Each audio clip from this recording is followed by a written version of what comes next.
Hey, welcome to the ProutNow.com interview series. We'll let our panel introduce themselves. First is Mayank. Namaskar, Dr. Inayatullah. We have been communicating with each other for some time. My name is Mayank. I live in Houston, United States, and I'm a mechanical engineer by profession. Yeah, I'm really glad to be here today to interview you. Thank you. And Rajendra. Yeah, Namaskar, Dr. Inayatullah. I'm Rajendra from India. Basically, my profession is I'm a chemical engineer by profession. And recently I superannuated since 2020, and now I'm associated with Prout. So I love working with Prout, and during that, I have gone through many of your videos, and I'm your Facebook friend also. So it is very nice to hear from you today. Thank you so much. Great to meet you. So we have two engineers already. Okay, and Manish. Hello, Dr. Inayatullah. It's so nice to meet you. I'm Manish Dev. I live in the US, and I'm also an engineer by profession. So, but I'm more so on the IT and the software side. So I'm part of the Proud Now editorial team, which is our team here. So we are so happy to be interviewing you today. Thank you for your Great to time. be here. Thanks so much. Great to meet you. And my name is Madhusudan. I'm the editor of ProutNow.com and president of Proutist Universal in the United States. It's brilliant. And great to meet you as well. Have we met before? we have met before a long, long time ago. We first met in Hawaii. Ah, yes. I lived in Honolulu almost 20 years. Anyway, that's another long story. I understand. Okay, so it is our pleasure today to welcome Dr. Sohail Inayatullah. Professor Inayatullah is the UNESCO Chair in Future Studies at Sejahtera Centre for Sustainability and Humanity, IIUM. He is a political scientist futurist at Tamkang University, Taipei, and an associate at Melbourne Business School, the University of Melbourne. In 2021, he was a Futurist-in-Residence for the Government of Abu Dhabi.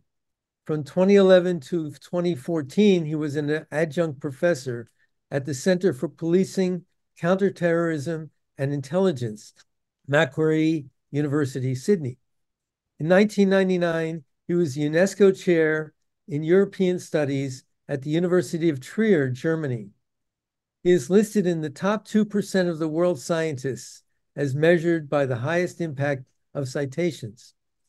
Dr. Inayatullah has authored and co-edited 28 books, including Understanding Sarkar, 2002, Situating Sarkar, 1999, Prout in Power, 2017, CLA 3.0, 30 Years of Transformative Research, 2022, From Anticipation to Emancipation, 2022, The End of the Cow and Other Emerging Issues, 2022, and Futures Thinking in Asia and the Pacific, 2020.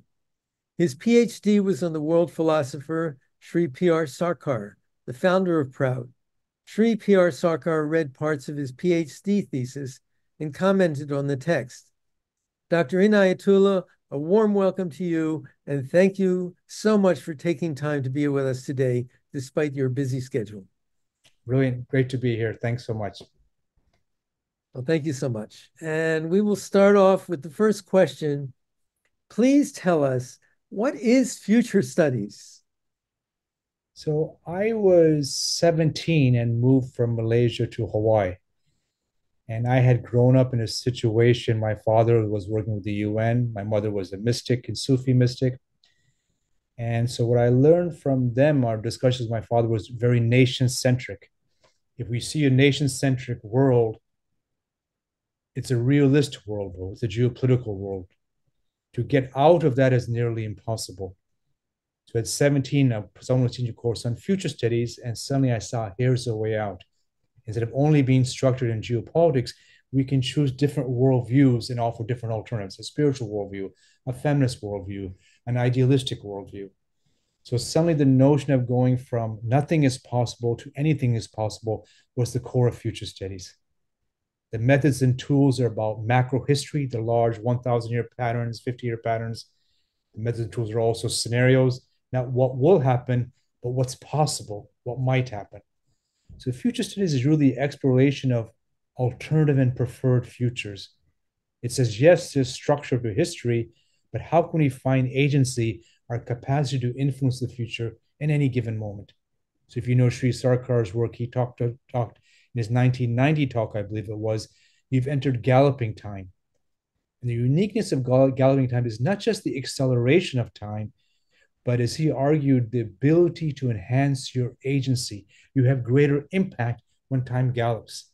If you studied the French Revolution, no one with any certainty could say, here's what will happen tomorrow. Would the bourgeois win? Would the aristocrats win? Would the clergy win? Time was speedy, time was plastic. So I think that's the core of his argument. As time accelerates, gallops, uncertainty increases, that's difficulty.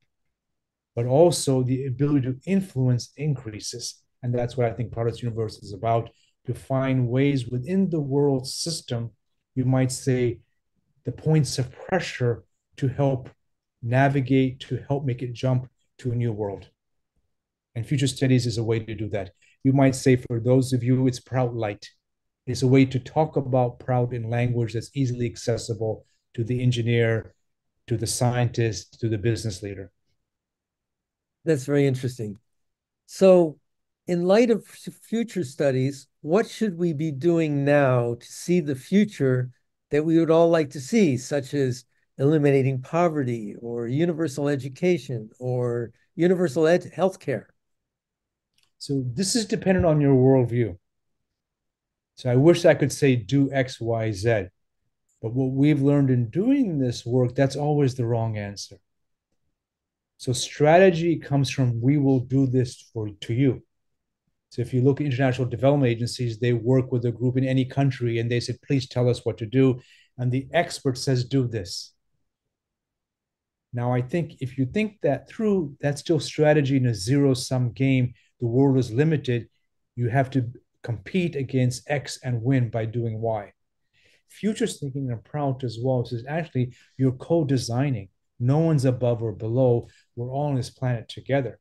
So you eliminate hierarchy of persons, but also hierarchy of knowledge, hierarchy of who knows best. And you co-design and you co-create. So every project I do, it's almost weekly. There's a different person or group or country I'm working with, and there's different answers.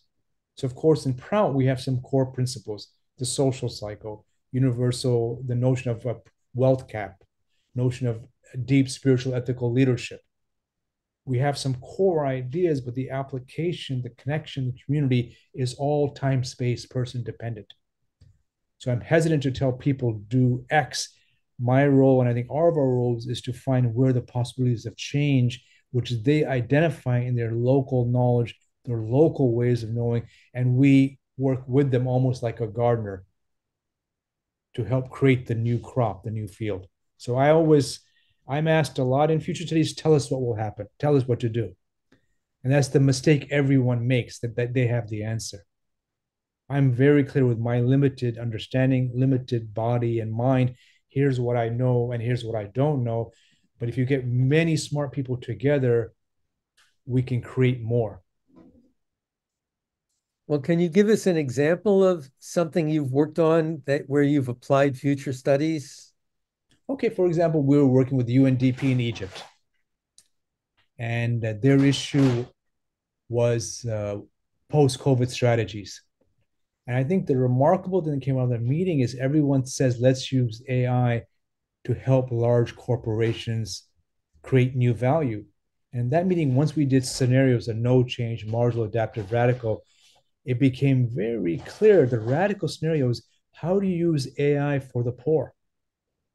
So not for the large agribusiness, but how do we get AI into every farmer, every person on the street in Cairo selling fruits and vegetables, into their smartphone so they can better understand implications of food and climate change, real-time pricing, real-time trends. Because if we want to transform the economy, it's using AI for the poor, AI for the greater good as a way to increase power. And so this was to me quite novel. Many organizations, we use future studies to rethink their purpose.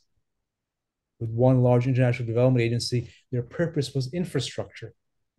But as you could see, with the nature of intelligence changing, is really our purpose creating more infrastructure, or really is our purpose creating more knowledge, tailored knowledge, precision knowledge, knowledge that's person country focused?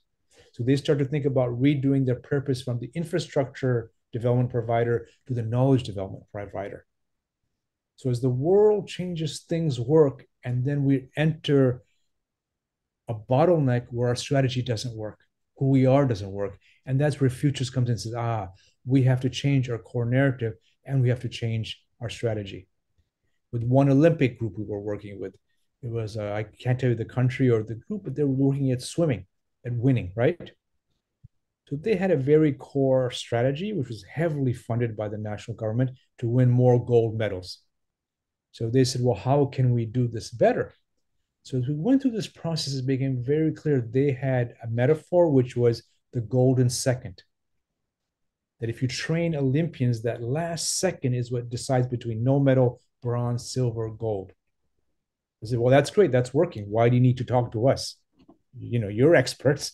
You're sports scientists. They say, yeah, we're doing the visioning. We're teaching meditation. We're doing exercise. We're doing all the things to increase our ability to change the future for an Olympian swimmer. I said, then what's the problem? He said, the problem is after the Olympics. I go, what do you mean? They go, many of our Olympians, they're so used to competition, they go home and they continue competition in the home, which doesn't make sense. They're so used to these hormones going in their body, serotonin, to feel good. Now they're looking for hormones, even though they're no longer Olympians. So we see spouse abuse, drug abuse. So then it became very clear they had the wrong story. The story was the golden second.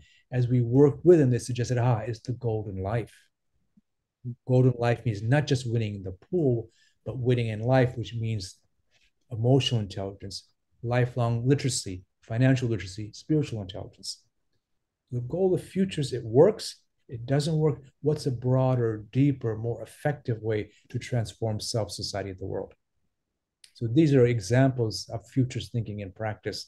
As you can see, the underlay are some of the core ideas that emerged from Prout. Emotional intelligence, gender equity, spiritual literacy. Fascinating. Our next question will come from Mayank.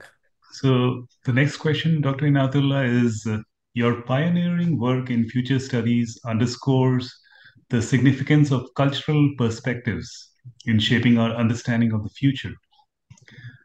How do you integrate cultural insights and neo-humanistic viewpoints into your foresight methodologies?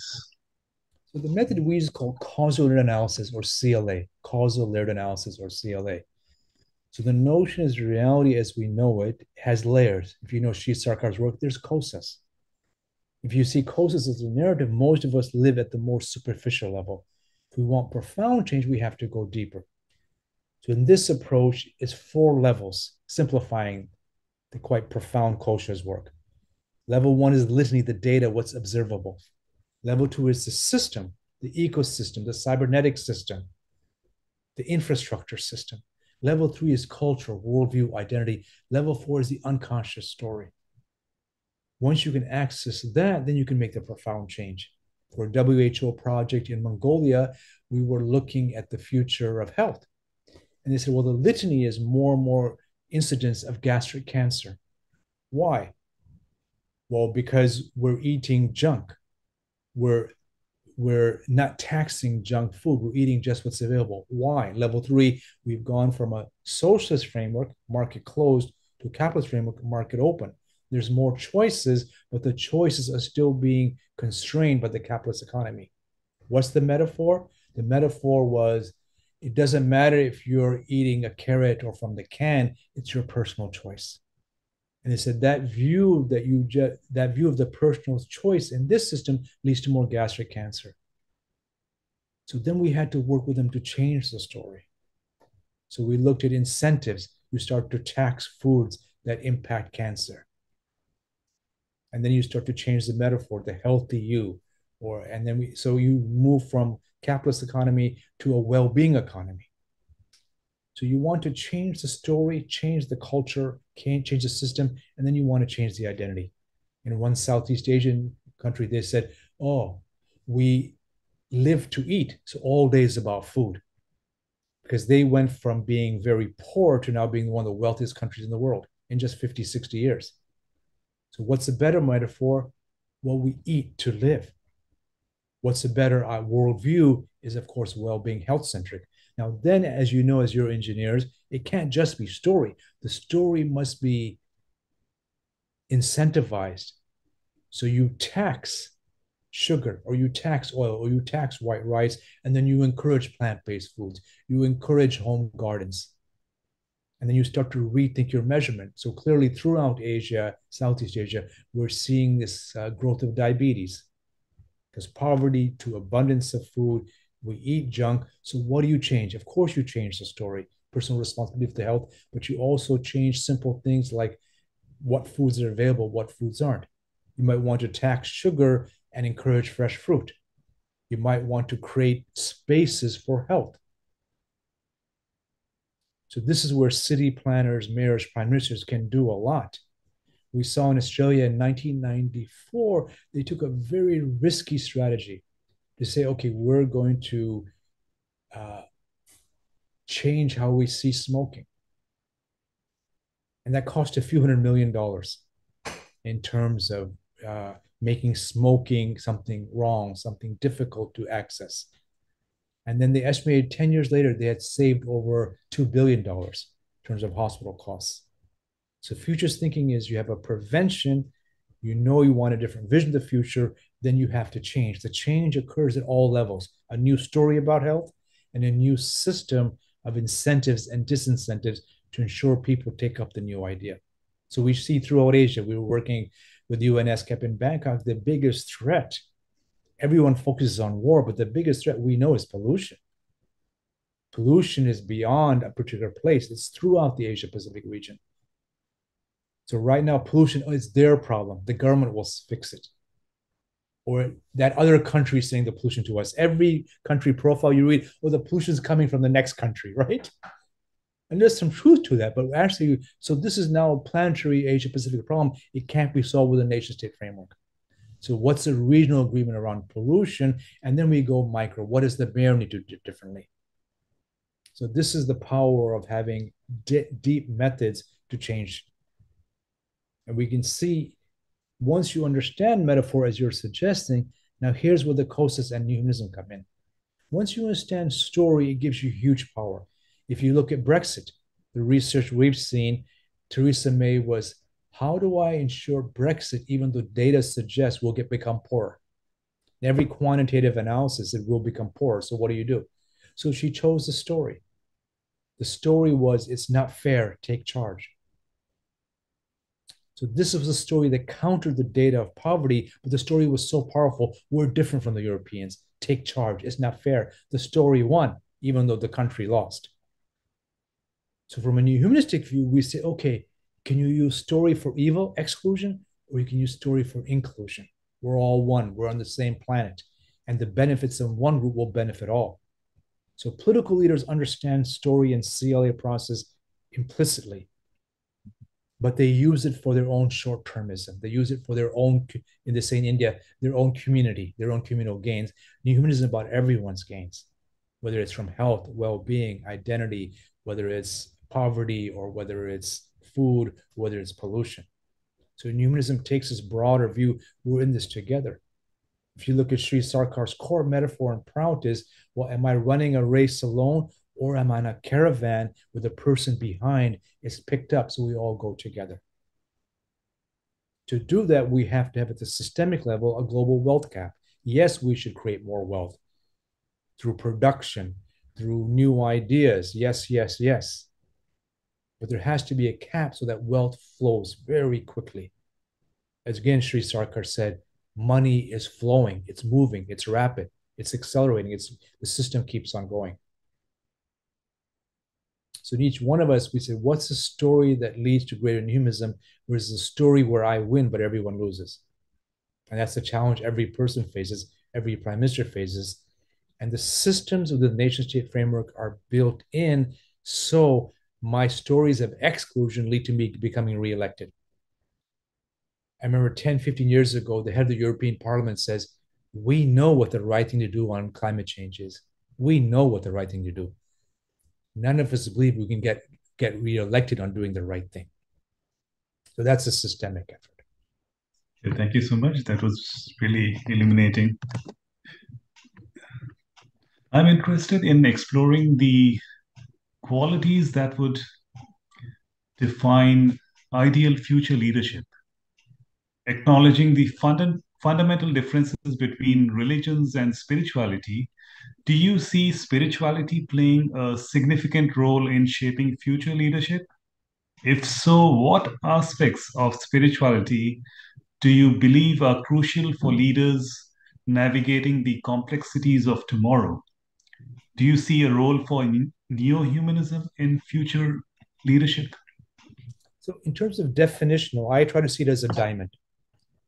So top of the diamond is neo-humanism. Other part, meaning here's my worldview that I keep on expanding. We're all one, right? The second part of the diamond is practice.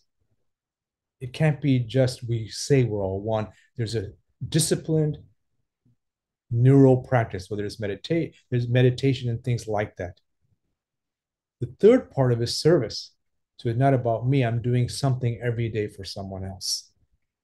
The fourth part is a view of the cosmos that spirit is immanent. It's not someone on the mountaintop. It's embedded in everything.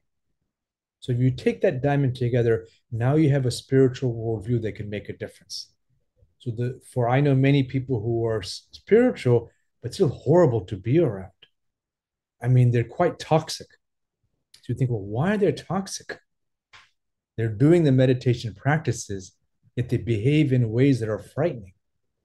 So my understanding is they don't have all the parts of the diamond.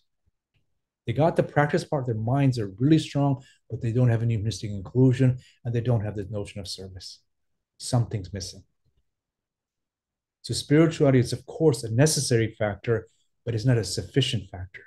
The sufficient factor is the practice in humanism and seva service. So for leaders, that's the part they need to embed. So leader is future-oriented, has these different qualities. At the same time, I'm very clear, if you go back to CLA, merely changing the worldview, how I see spiritual leadership, the metaphor, someone who guides through giving, isn't enough. So again, if you go to Prout, here's the rules. Once you become their prime minister, you sign a contract. It's a 6-year contract. You go away from the contract, you get impeached. It's a legal contract with the citizens, not you say 5 things to get elected, then you elect, I do what I want, the world change. No, this is a legally enforceable contract. So there's a story which must be incentivized through a system. The system is the contract with the leader. And there has to be independent judiciary. So spiritual leaderships often in political conversations become people above everything. And of course, we love them. We really appreciate they have a broader view. But I think, again, what Shri Sarkar talked about, the Neo Magna Carta. Spiritual leadership is not enough. You have to have structures, rules, and principles that bind them. So I think that's the brilliance of the system of governance where you have 3 parts. The executive who leads, the parliament who includes, and the judiciary who judges and evaluates. Has this person gone beyond the bounds? They must be independent. So it's spiritual leadership with this humanism, with spiritual practice, with the notion of the transcendental being immanent in everything we do, not outside of the cosmos, but within the cosmos. In fact, as the cosmos. So I know I work with, especially when I was working with Melbourne Business School, really every year, 30 to 40 CEOs or CFOs, and you could see their huge struggles in terms of their own personal journeys as the world changed.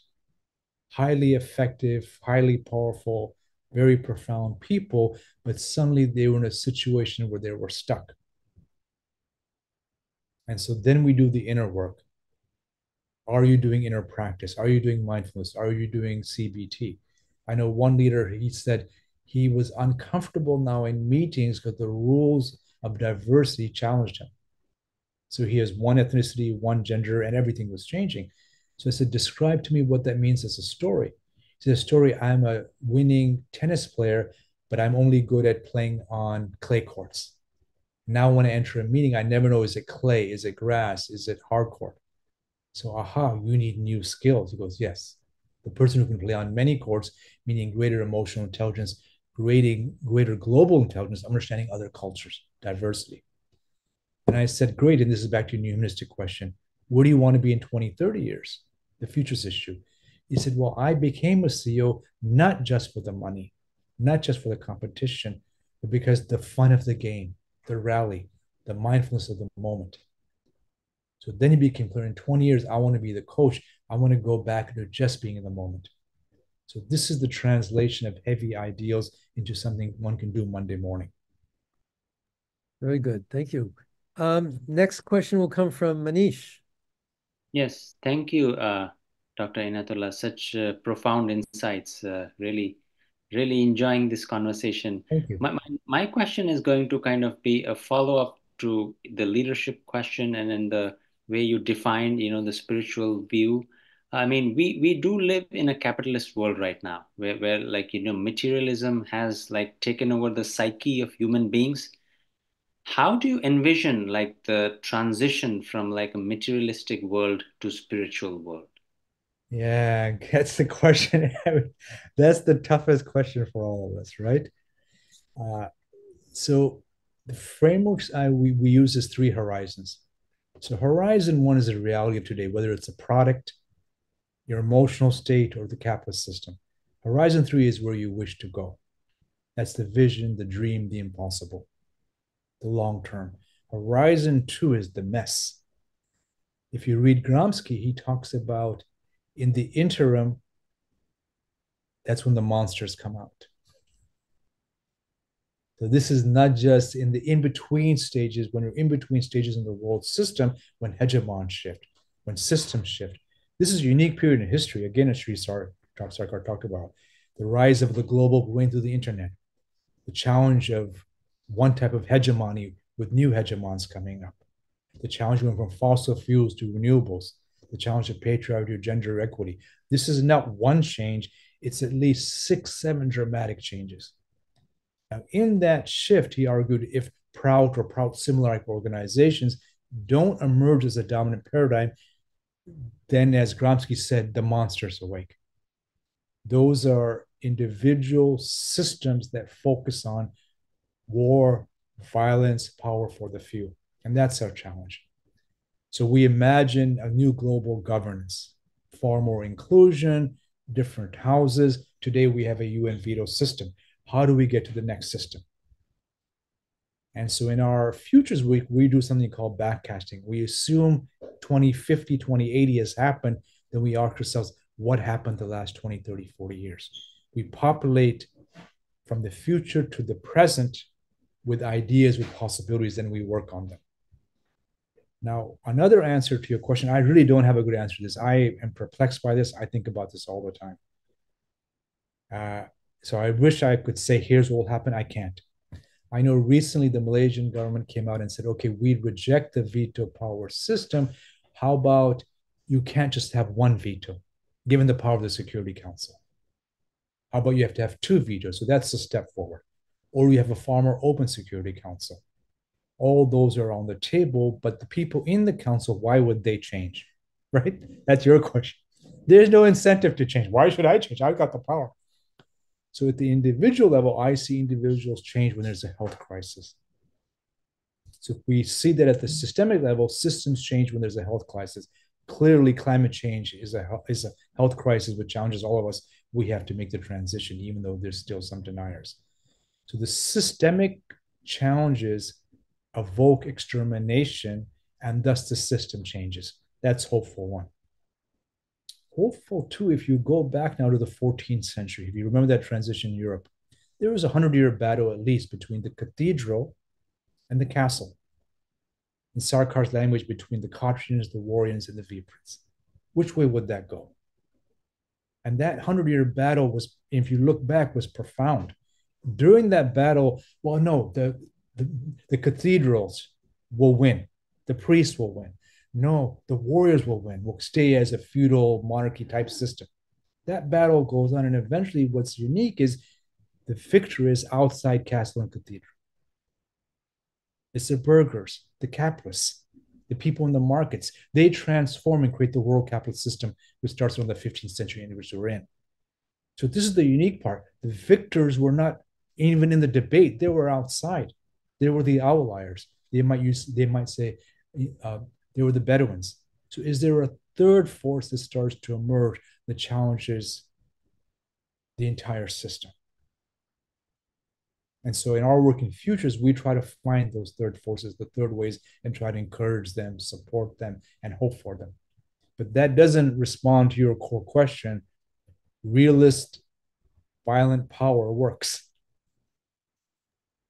No, I think you did talk about, the crisis. I mean, I do kind of completely agree that that could be and will be a trigger for change, because normally people and systems, they don't want to change unless, they have to change. So, yeah, I mean, good when insight. We look at the visions. We were working with the government of New Zealand in their infrastructure commission.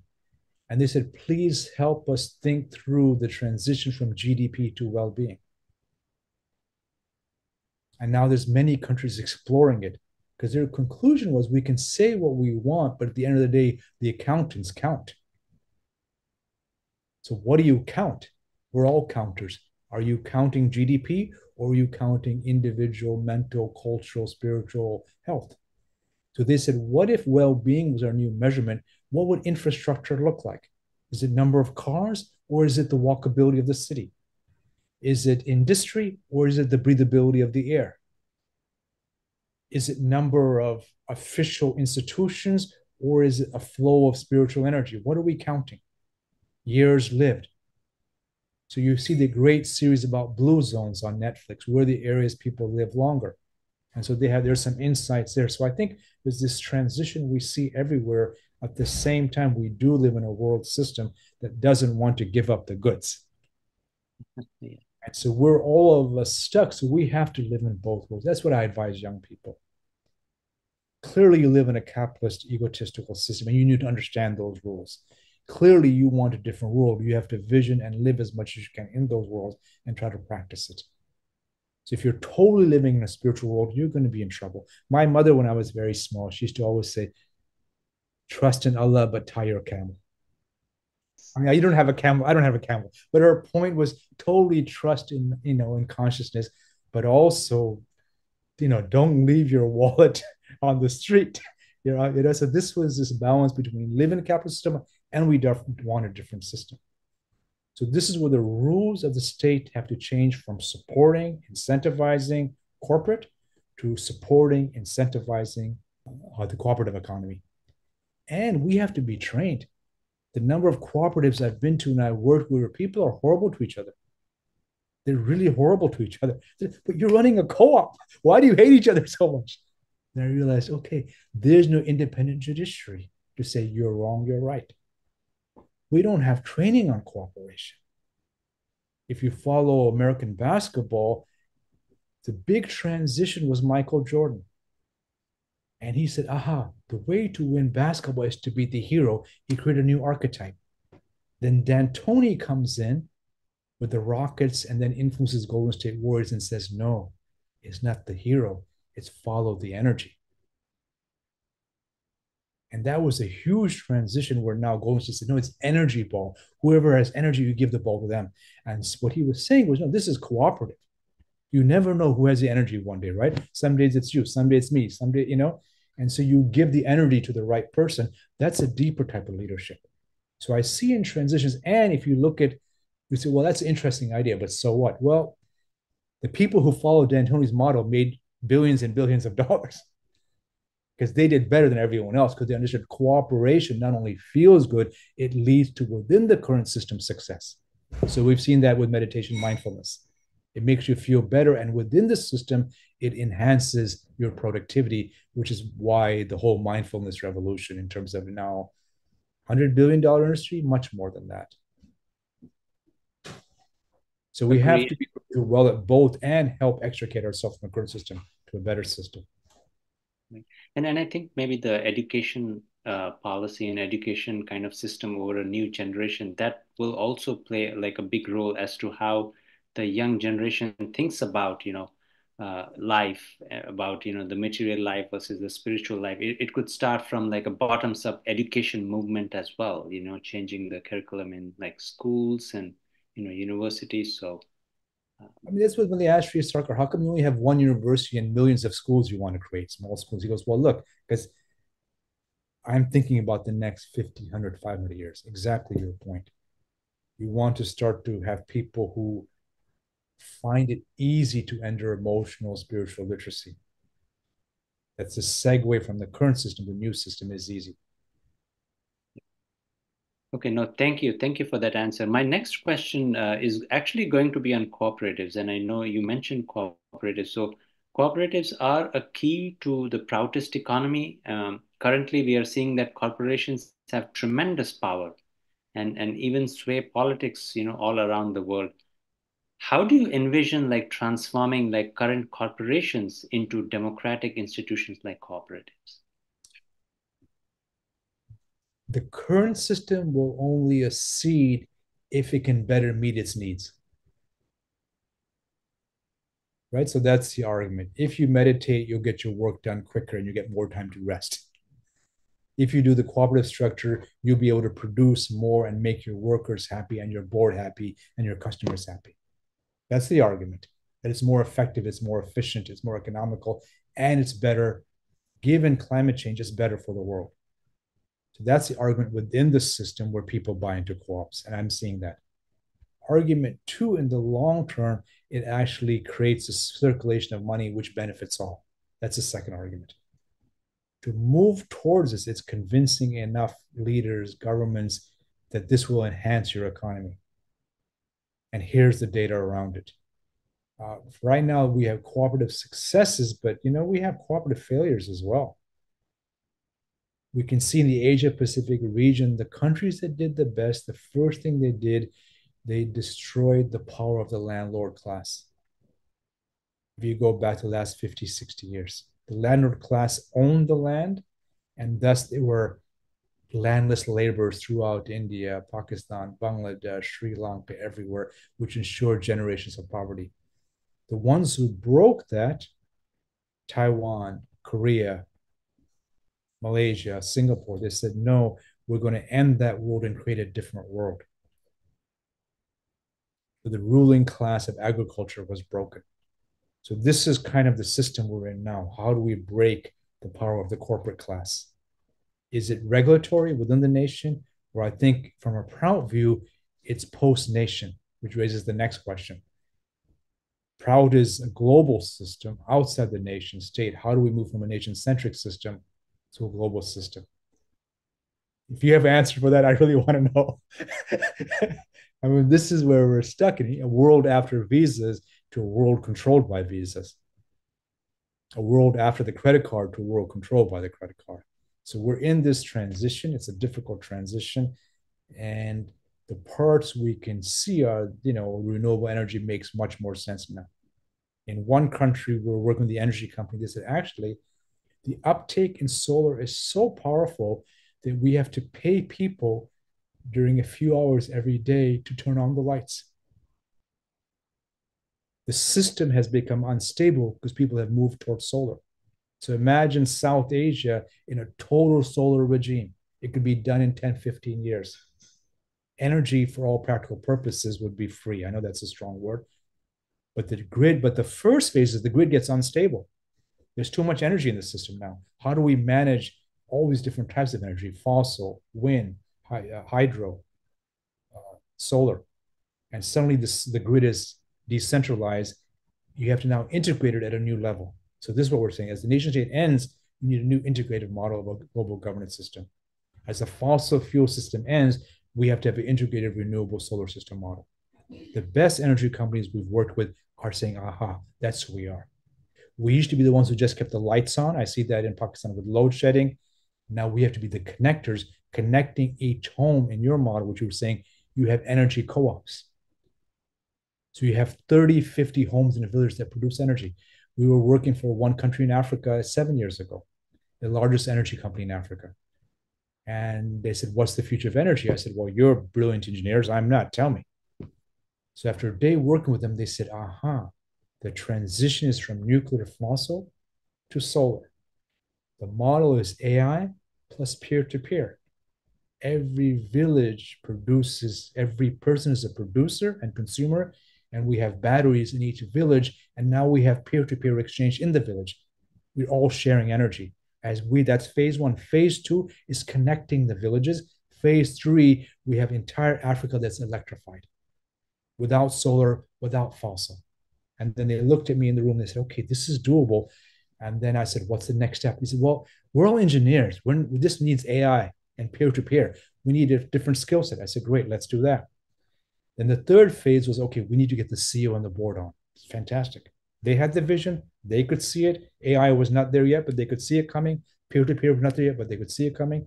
And then before we started that final part of the work, the CEO was indicted for corruption, for taking money from the nuclear energy sector.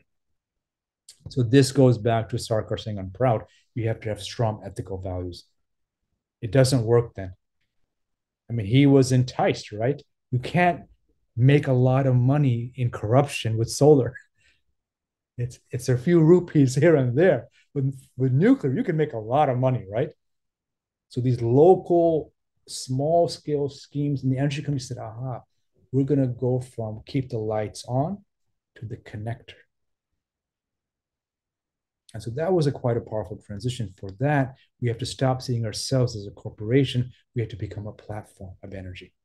For that, we need new skill sets, AI and peer-to-peer. And then finally, I think in Bangladesh 5 years ago, they had the first village doing peer-to-peer energy exchange. So they leapfrogged over Europe and the US. Now, it's not national, but it's experiments. So we're proud in that sense, looks for experiments of humanism, experiments of cooperatives, experiments where it's working, and we connect those experiments and make the case, it worked here, can it work globally? It worked here, can it work globally? So we become, in a way, the connectors of the new future to the current present. Thank you so very much. Thank you for sharing your experience. Really appreciate them. Hey, Rajendra, I think you have a question now? Yes. Dr. Sohail, you mentioned about AI, of course, many a times. So in the past century has been tremendous technological advancement and revolutions in the field of communication. That is internet or ease of travel. So the world has become a small place of all level interactions between people from various countries has never been this high. We are slowly seeing a global culture evolving out of this change. The question is, do you think these changes are precursors to the world government as envisioned by Prout? Well, I'm hopeful. But again, as Sarkar argued, there's pathways. So I remember when I was 18, I think, I read an article by Shri Sarkar. He said, one day, mind will enter technology. As an 18-year-old, what mind will enter technology? What does that mean? So I just, okay, interesting, way beyond my ability to understand. And suddenly we get generative AI, right? Mind has entered technology. And then you can now see that's iteration 2. You can see iteration 3, 4, 5, 6. So in that sense, when young people ask me, they said, what should I do? Will my job be taken by AI? So phase 1 is, your job will be taken by someone who knows AI. So you need to develop those skill sets. Phase 2 is, again, systemic. As AI does more and more, we become designers.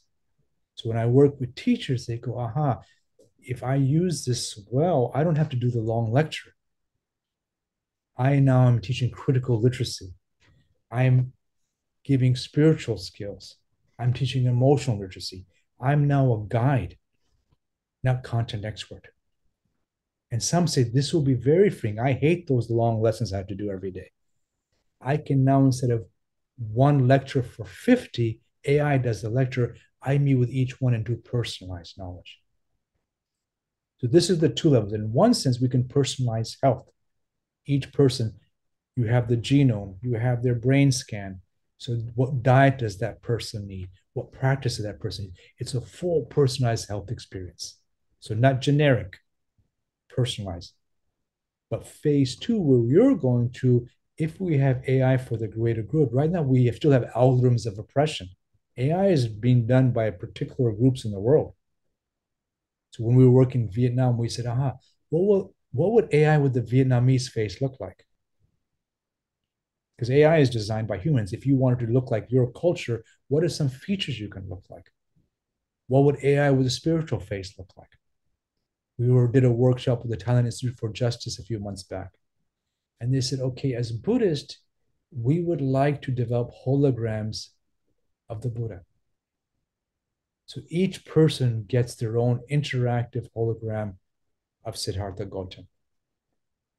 And that interactive hologram speaks to them, talks to them, reminds them, works with them, becomes their angel spiritual guide. So that was the idea. But luckily in the room, we had many engineers that goes, okay, let's look at the coding required to do this. There's a coding issue. And someone said, that's a coding issue. It's also a platform issue. How do we develop a platform to create spiritual holograms? And phase four was, where do we get the funding? So now you can see this going further in terms of the future of spirituality, the future of meditation, real time, saying, okay, well, you said you were going to meditate, but actually for the last 20 minutes, you've just been thinking about basketball or world government. You actually haven't been focused. So the AI quickly intervenes and says, go back to your purpose. Now you may say that's too much, so you turn it off. But in your question then, so is developing systems, rules, and AI, where in fact, it's AI for the good, that's the moral humanism part. And it's AI, as we get more productive, we start to envision what Sarkar talked about, working 3-4 hours a day as designers, working with the conflicts between me and you in organizations. So our core purpose transitions, as is a world we've transitioned from agriculture to industrial, we're now entering the new digital AI era. Those rules are being created. And you don't need 1,000 parliamentarians, right? So Sarkar talked about partyless politics. What does he mean by that? How do you cohere different worldviews if you don't have political parties, right? It seemed nonsense when he wrote that in 1958, I believe. Now it's obvious. Real-time, global, regional referendums on issues that matter. Quick AI issue, pollution has jumped up. What do you recommend we do as citizens? And we take a real-time referendums globally. So that's that segue in terms of party democracy to personalized democracy. Now, those rules are still being created. And I think Sarkar's idea, well, you first start regional. We have an EU, let's create an Asian Union, an African Union. As those regions get more powerful, they protect local culture. And as they get more powerful, then you can start to give up traditional culture and create what he argued for new planetary culture. That's a transition. But phase one is protecting local cultures which have been suppressed. Phase two of planetary culture. So for me, I talk about it as Prout 1.0, Prout 2.0. Prout 1.0 is making sure AI increases jobs for all. Prout 2.0, I think what you're hinting at, is ensuring that we don't need jobs. We've entered a purpose dream economy where you just need to work a few hours a day. Now, you cannot get elected on a platform as I will ensure no one has a job, right? No one's going to get elected. So this is the difference between today, extreme scarcity of love, of goods, etc., to the beginning of this new world and Prout 2.0, which is full abundance. Abundance of spirit, abundance of technology, abundance of food. If you look at cellular agriculture, again, if you look at Sarkar's code 40, 50 years ago, you'll just need tablets. That seemed really strange. And now, the last 10 years, we've developed cellular agriculture, the ability to create synthetic protein. Now, that will take a while before it's accepted, before it fits into our bodies, but you can see that transition. Then suddenly the main issue of food scarcity disappears. And if you work with farmers, they're scared to death, which is your issue, right? How do you make the transition so people who are dependent on an income source, whether it's farming, whether it's engineering, whether it's future studies, have a segue out to do something else? So that becomes part of the transition. So that's individual, regional, and global. So those are the 3 stages: short term, medium, long term. So Prout, I would try to clarify to people, when are you doing Prout 2.0, the long-term future, interplanetary travel, global governance. Prout 1.0, this regions using co-ops to ensure full productivity, full work. Those are 2 different arguments, and they can be confused. Thank you. Thank you, Sohail. I think about AI, we all know most of the things, but the thing is, people say that AI will not take a job, but the people will not use AI may lose the job.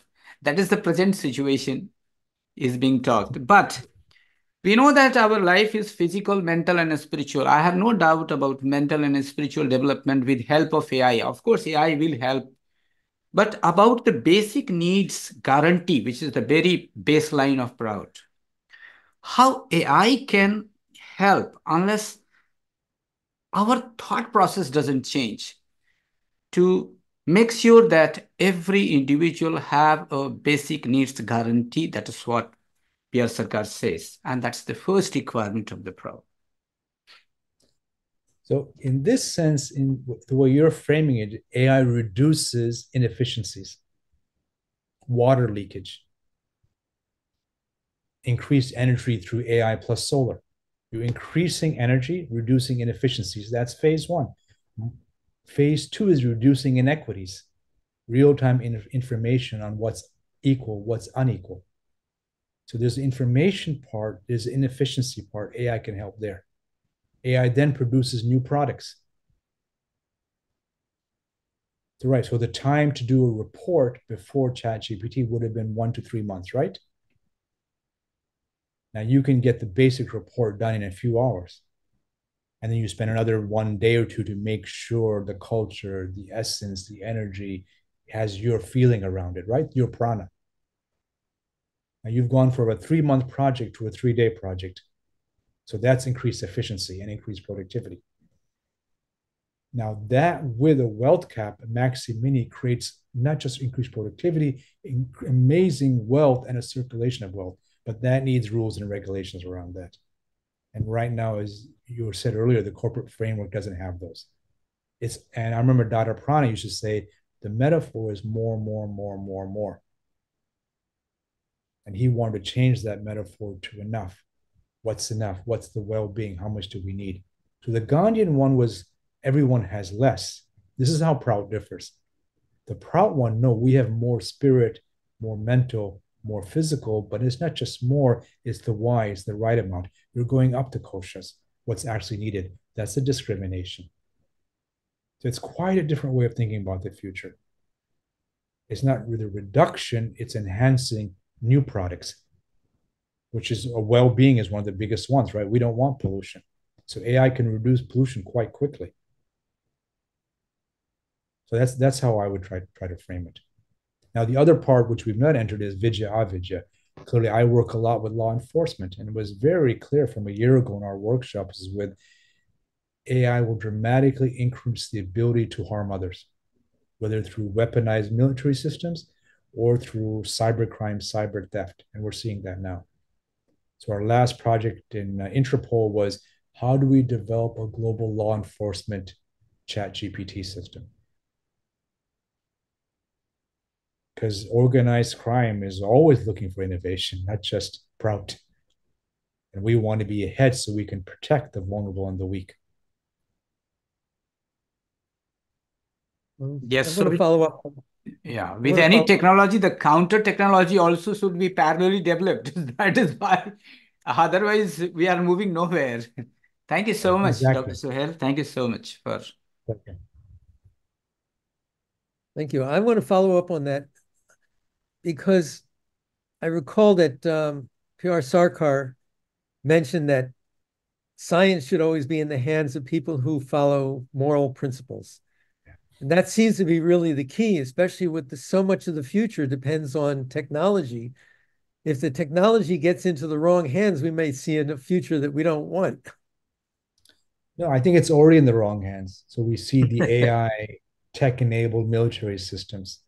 So this goes back to earlier, a global regulatory scheme that says, here's what you can AI do AI for, here's what we can't. And so the university used to be a place where you experiment, innovate within rules bound. As universities enter the capitalist system and the market decides, we know that disappears to some extent, not totally, but then market measures overwhelm the moral measures. So I think the AI for the good movement is we need global regulatory mechanisms to ensure that AI is for the greater good. And we don't have those yet. So in that sense, it becomes, as in earlier races, a kind of a weapons AI race. That doesn't mean as citizens we can use it daily for the good, but it does mean that, as we said earlier, the in-between eras is the problem. We're in an unstable era, and none of us can predict with accuracy what will happen. We know there's patterns. We know the capitalist system will certainly end, and we're all hoping for a kind of a spiral synthetic to a new global governance system. There's a great physicist, Nikolai Kardashev. He talks about the problem of planetary systems, not world systems, but planetary systems. And he suggests the reason why we have no evidence of first contact is because other civilizations of the cosmos blow themselves up because the contradiction between individualism, groupism, and energy is not met. So you get climate change or you get global pollution and planets destroy themselves. So he said the only way forward is a global governance system with renewable energy. That takes, he says, 100, 200 years now to make that transition, which is humanism plus renewables. As that's done, now we're basically a galactic, we're a solar-based system. Then we leave the planet and start to explore. That's a type 2 civilization. That takes 1,000 years. We become explorers. I think P.R. Sarkar talked about. Type 3 civilization, of course, is 10,000 years from now. That's full ability to use matter mind through microbiota to create.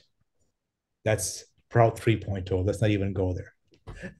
But at least we can know there's transitions to be made as we go forward. If you look at Sarkar's work in microbiota, MV enhancing rocket fuel, I mean, how do you even understand that? That reminds me when I was 18, mining technology, it made no sense forever. And now, how would microbiota enhance rocket fuel? Again, that's outside my ability. So I put that under Prout 3.0. This is when we leave the planet. This planet is Gaian, healthy, well-being, and we want to explore spirit and explore other planets and galaxies and solars, etc. So that's really pushing it. So ultimately, the future is in our hands. What did you say? So this is, again, the brilliance of Prout. Yes, but there are structures to history. There are patterns. And those patterns we honor and we try to move from a cycle. If you look at the 3 big shapes in history, there's 4 or 5, but 3: linear, progress, more tech. Some people are better than others. Hierarchy plus tech leads to progress, right? Cyclical was, well, everyone has their time. If you're a leader one day, you're going to overdo it, invest strongly, you'll be at the bottom 100 years from now, 1,000 years from now. The cyclical versus linear. Prout is unique, says, we can have a positive image of the future that's bright, and we can understand the cycle of history to stay humble. That's the uniqueness. It's quite dramatic. Well, the future looks very bright, it seems. I think that's Pollock talks about that. You have the ability to make the future as actually your suggestion, Madhu Sadhana, and the future is bright. That puts you in a very powerful position. As long as your camel is tied. Well, we'll try to keep our camels tied. Thank you. And that's metaphor is different for everyone. You know, does that mean locking your door at night? Does that mean making sure you have new skills as the world changes? Everyone has a different story for that. It's allowing and visioning at the same time. Well, thank you very much, Dr. Inayatullah. This has been a phenomenal and enlightening conversation. Thank you to our panelists. And Dr. Inayatullah, would you like to have any last words?